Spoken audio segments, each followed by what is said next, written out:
Oi pessoal, tudo bem com vocês? No vídeo de hoje vamos falar um pouquinho mais sobre o nosso processador Pro 2.6S da Taramps. Os processadores têm como uma função mais básica e mais conhecida na utilização de sistemas de trios elétricos. Mas a gente pode utilizar esse processador em outros tipos de sistemas, como num sistema de som do dia a dia, como num sistema de SPL, num sistema de hair trick, num sistema de alta qualidade sonora para dentro de um veículo? Essa pergunta a gente vai responder exatamente hoje. Os processadores, como a gente já viu no vídeo passado, eles têm como função típica vários recursos de áudio, entre eles crossover, ganho, fase, alinhamento, limiter, equalização, entre outros. Com todos esses recursos, eu posso realmente utilizá-lo em qualquer tipo de sistema. Assim, a gente pode utilizar ele, por exemplo, para um bom som interno, um sistema simples, por exemplo, com um kit 2 vias na frente do carro, nas portas, ali na frente do carro, e mais um subwoofer no porta-malas. Podemos, controlando independente cada um dos componentes, podemos, isso aí fica uma qualidade sonora espetacular. Como também podemos fazer em sistemas de qualidade sonora o que a gente chama de sistema com biprocessamento. Como assim? Vamos pegar um sistema mais complexo, maior, de qualidade sonora, onde eu quero integrar tanto a frente quanto a parte de trás do veículo. Então aí eu teria que ter, por exemplo, fazer um sistema muito complexo. Um sistema que eu tenha 3 vias na parte da frente do carro, então quer dizer, eu tenho 2 tweeters, tenho 2 médios altos, 2 médios baixos, aí já são 6 componentes, já estou pegando exatamente as minhas 6 vias. E um outro processador eu poderia colocar um kit 2 vias, por exemplo, indo na parte de trás do carro, tweeter e médio grave, e mais um subwoofer. E aí eu faria um sistema completíssimo dentro de um veículo com 2 processadores. Há um bom tempo atrás isso seria algo que o custo seria praticamente inviável, mas hoje em dia, pelo custo-benefício, extremamente facilitado, onde as séries dos aparelhos são muito próximas, onde vai ter a latência entre os processadores vão ser a mesma, porque são do mesmo modelo, são da mesma linha de fabricação, então você não tem problema de latência entre eles, fazendo com que eu consiga aí um processamento completo do carro. Mas, tirando esse exemplo mais complexo, vamos ao sistema mais simples. Nesse sistema mais simples, utilizado para som interno, a gente utilizaria, por exemplo, aí um kit 2 vias na frente. Podemos utilizar ainda um sistema onde eu vou controlar a minha frente pelo próprio processador, pelo próprio crossover do kit. Então eu teria que usaria aí os canais 1 esquerdo frontal, direito frontal no 2. Tenho ainda mais 2 canais aqui que eu posso utilizar para os traseiros, alto-falantes traseiros, como coaxiais, por exemplo. Então, ou full ranges agora, que tem grandes marcas aí que estão fazendo alto-falantes full range, como nós temos, da 7Drive. Então poderíamos colocar aqui full range na parte traseira, no canal 3 e 4. E no 5 e 6 poderíamos colocar exatamente a saída para ir para o subwoofer. Nesse caso, teríamos todos os recursos do processador exatamente para isso. Então poderíamos utilizar aqui a parte de crossover, fundamental para isso. Mesmo utilizando um kit 2 vias na frente, eu teria que utilizar aí o crossover? Sim, posso utilizar, fazer aí o meu limite de início de resposta e o meu limite de fim de resposta. Então eu teria aí um controle bem ideal, mesmo utilizando o crossover original, passivo, do kit 2 vias. No full range, a mesma coisa, controlaria ali bem a sua parte de início de resposta e o fim de resposta dele, e do subwoofer a mesma coisa, tanto o começo de resposta como o fim de resposta. Então o crossover seria muito bem utilizado. Outro ponto muito importante para um sistema de som interno, a utilização do alinhamento, o alinhamento funcionaria extremamente bem, porque ali eu colocaria ou para a posição do ouvinte principal, que seria o motorista, ou eu poderia fazer uma outra memória e fazer o meu ponto de ouvinte no centro do veículo. Depende do gosto, depende da forma. Ou eu quero fazer esse ponto de ouvinte entre o passageiro e o motorista. Também pode ser feito dessa forma. Qualquer uma delas, o nosso processador tem ali a distância, ele consegue fazer isso sem problema algum. Além de tudo isso, também poder utilizar a parte de limiter para limitar exatamente essa potência aplicada em cada um dos componentes, assim salvaguardando ele de qualquer empolgação que o cliente tenha ou coisa parecida, sem tirar a musicalidade. Isso é uma parte muito importante, sem tirar a parte da musicalidade, mesmo utilizando o limiter em gravações de alta qualidade, eu ainda consigo ter a dinâmica necessária sem problema algum. Então isso é uma parte bem importante também que o processador te dá como opção. Além desses recursos, teremos as memórias, então assim podemos fazer várias delas, e também para correções pequenas da parte interna do carro. Para quem conhece a qualidade sonora sabe que forrações internas de carro tem várias cancelamentos e vários picos dentro do carro, normalmente, que a gente vai encontrar, e aí o equalizador paramétrico dele ajuda muito nisso, porque eu tenho 3 pontos, 3 EQs para cada uma das vias. Então aqui eu conseguiria fazer aí a equalização perfeita no ponto, sem modificar demais o áudio, apenas naqueles pontos ao qual eu tenho uma deficiência, seja ela para mais ou para menos. Ok?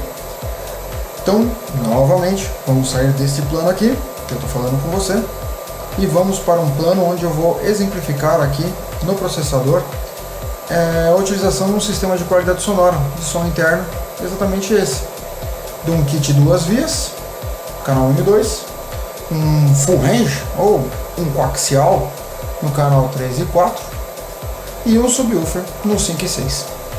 Beleza? Vamos para o processador? Então, pessoal, dando continuidade ao que a gente tinha falado anteriormente sobre um sistema de áudio de qualidade, de som interno, onde nós vamos utilizar aqui a entrada do áudio esquerda e direita, A e B, lá do nosso player, assim entrando o sinal no nosso processador, e aí a gente vai começar a fazer exatamente os ajustes 1 e 2 sendo aí esquerdo e direito, frontais, depois esquerdo e direitos traseiros para nossos full range ou para coaxiais, aqui para kit 2 vias, e por último o ajuste aqui do nosso subwoofer, saída 5 e 6. Nesse caso aqui vamos começar aqui exatamente pelo nosso ajuste primordialzinho aqui, bem normalzinho, bem simples do nosso kit 2 vias. Começamos exatamente por áudio, roteamento, que é o principal aqui, no principal ponto. Começamos aqui pelo canal número 1, ele vai ser um canal A esquerdo. Passamos para o nosso Alt 2, que vai ser o B esquerdo. Então, aliás, esquerdo, direito, A e B. O A foi para o primeiro, o B foi para o segundo. Então nós temos aqui um sinal estéreo. Vamos continuar então aqui para o nosso estéreo também aqui dos nossos coaxiais traseiros. Então 3. Repetimos o A. 4. Colocamos o B. Então esquerdo, direito novamente. E aqui no nosso subwoofer a gente pode utilizar exatamente o que está já configurado aqui, ó, A mais B, já a soma, e também aqui no nosso 6 fazer o mesmo procedimento. Assim a gente garante que lá no nosso subwoofer, um subwoofer que vamos usar, por exemplo, no nosso sistema, o sinal seja mono mesmo, sem problemas, ok? Passando aqui do roteamento, vamos para o crossover. No crossover, Claro, gente, não existe receita de bolo, isso é bem importante. Aqui é só uma ideia do que a gente pode fazer. Isso vai depender do tipo do alto-falante, vai depender do tamanho do alto-falante, vai depender de muitas coisas em relação ao alto-falante, aos alto-falantes utilizados. Mas vamos pegar um contexto geral primeiro e depois a gente vê as particularidades. No primeiro ponto aqui, podemos colocar aqui, ó, na saída número 1, meu Alt 1, vou utilizar lá um High Pass. Eu quero usar um High Pass convencional de 80 Hz. Ok, posso colocar. Posso usar ele em Butterworth, ou posso usar ele, o que eu mais gosto de utilizar aqui, eu particularmente gosto muito de utilizar, que é o Linkvitz Relay 24 dB. Mas, dependendo aqui do tipo do alto-falante, eu vou utilizar um alto-falante, um kit duas vias de 5 polegadas. Ok, o 80 Hz serve muito bem. Porém, eu vou utilizar um kit duas vias de 6 polegadas e eu estou fazendo uma forração um pouco maior lá nas minhas portas, ou estou fazendo o que a gente chamava antigamente de pezinho, que é uma caixa acústica para esse alto-falante. Então eu quero baixar esta frequência um pouco mais, porque no meu projeto eu consigo baixar isso mais. Sem problema algum, conseguimos fazer também esta configuração. Fazemos isso para a esquerda. E vamos até aqui o limite desse minha resposta. Fiz o HPF, o High Pass. Então é o início da resposta desse meu kit duas vias. Agora vamos determinar o Low Pass. O Low Pass, como é um kit duas vias, muita gente pode falar a seguinte frase: não, coloco lá nos meus 20.000 Hz, que é o máximo, e tá tudo ok. Ok, posso fazer isso se eu vou utilizar tipicamente mídias, onde eu vou utilizar CDs originais, coisas onde eu tenho gravações que chegam a este ponto aqui. Dica que eu dou: se eu vou utilizar mesmo num sistema de qualidade sonora, eu ainda vou utilizar mídias de MP3, eu aconselho sempre dar uma salvaguardada ao sistema e colocar próximo de 18K. Com isso você vai salvaguardar melhor o seu sistema e não desperdiçar tanto a resposta do seu Twitter, visto que na mídia de MP3 mais comuns hoje você não consegue uma resposta de 20K, só em mídias gravadas com uma resolução muito alta. Outra coisa também, como é o fim de resposta, eu posso vir aqui e botar aqui um Butterworth de 24 decibéis e eu já tenho um corte mais preciso ao meu final de resposta. Ok? A mesma coisa pode se aplicar ao 2. Os mesmos ajustes que eu fiz no 1 eu posso aplicar no 2. Como também posso pegar agora aqui esse 2 e espelhar o que eu fiz no 1 nele.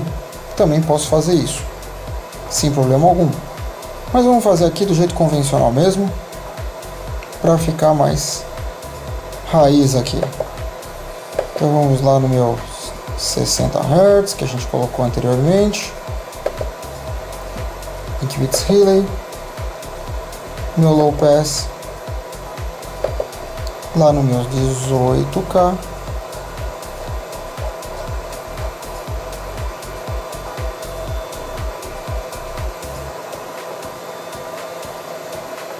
E coloquei aqui em Butterworth 24 dB. Para o meu full range, traseiro, eu quero colocar lá para ele, ou meu coaxial lá atrás. Normalmente o que a gente pode fazer, e é uma dica que eu sempre dou, é você não carregar nos graves na parte de trás. Então, se eu coloquei 60 Hz na parte da frente, 80 Hz na parte da frente, geralmente eu coloco eu tiro um pouco do peso do grave atrás. Então eu posso colocar em 120, 100 Hz.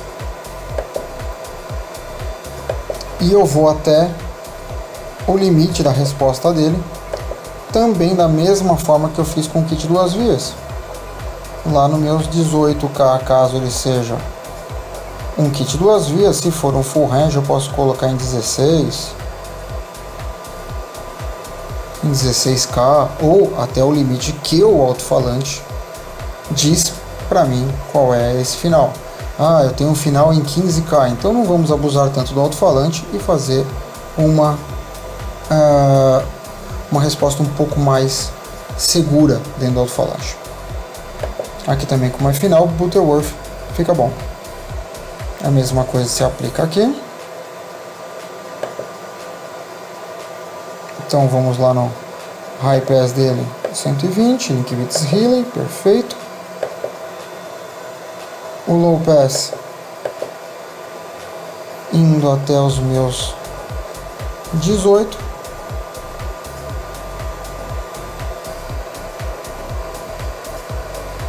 Butterworth 24. Indo lá para o Subwoofer, Alt 5. No Subwoofer, bem importante, o High Pass. Muita gente fala, para que eu vou colocar um High Pass num Subwoofer? É importante porque eu consigo controlar exatamente a excursão dele. Então isso vai depender muito do tipo de Subwoofer que eu vou utilizar, qual é o tamanho desse Subwoofer e como foi projetada a caixa acústica dele, qual o meu objetivo. Mas normalmente isso vai girar em torno de 20, 25, 30, 35 Hz no máximo num carro de alta qualidade, de boa qualidade sonora interna. Mas tipicamente vamos utilizar aqui em 30 ou em 25 Hz por causa do tamanho do alto-falante, alguma coisa nesse sentido. Vou utilizar um alto-falante de 10 polegadas, de 8 polegadas, então eu tenho que guardar um pouco aqui a excursão máxima dele. Tipicamente aqui também eu vou utilizar ele como início de resposta lá no meu Butterworth 24 dB, mas eu posso aqui deixar em Butterworth 18, por exemplo, 24, que é o ideal. E o meu Low Pass, meu final de resposta, eu vou chegar lá no meu início, da onde eu tenho minha via tão próximo de 60, 80 Hz. Eu gosto sempre de deixar um pouco mais baixo, claro, se a caixa acústica permite, se o projeto permite, para que eu consiga uma melhor resolução. Isso se repete também no 6. Ok? Essa aqui foi a parte do crossover. E aí pessoal, gostaram das informações de hoje? Para o vídeo não ficar tão longo, vamos parar por aqui hoje. Então nós vimos então a parte de roteamento e a parte de crossover para um sistema de som interno. Lembrando ainda aqui de novo, falando um pouco sobre a parte de entrada aqui do nosso processador. No caso de um som de qualidade, temos que lembrar que o processador tem entrada RCA. Assim, ele é feito para players aftermarket, quer dizer, aquele que você vai lá e compra, adquire uma mídia que tenha saída RCA. Porém, sabemos que a grande maioria dos players originais dos veículos não possuem saída RCA. Eles possuem saída amplificada, quer dizer, de baixa impedância, a fio, e que aí, para se colocar em um processador, é necessário o uso de um adaptador. Dica que eu dou, tome muito cuidado se for fazer esse tipo de adaptação. Primeiro, pelo tipo de adaptador, muitas vezes ele corta um pouco a parte dos graves e a parte dos agudos. Os extremos. Outro ponto é que muitos dos veículos originais vêm com um sistema de processamento interno. Assim ele já vem com um corte de frequência. E muitas vezes esse corte leva a não ter graves. Então, ouça bem o canal antes de fazer esse tipo de adaptação, porque pode chegar num ponto onde você vai ter que mudar da frente para trás, de trás para frente, no meio do caminho, porque viu que não há grave, por exemplo, naquela via que você escolheu para a entrada aqui. Ok? Qualquer dúvida, qualquer sugestão, deixe nos comentários aqui embaixo. No próximo vídeo vamos falar exatamente da continuidade. Vamos falar da utilização alinhamento, isso vai ser bem importante para a gente entender como fazer o alinhamento internamente no veículo. Também com a utilização do equalizador paramétrico. Tá ok? Então, até a próxima!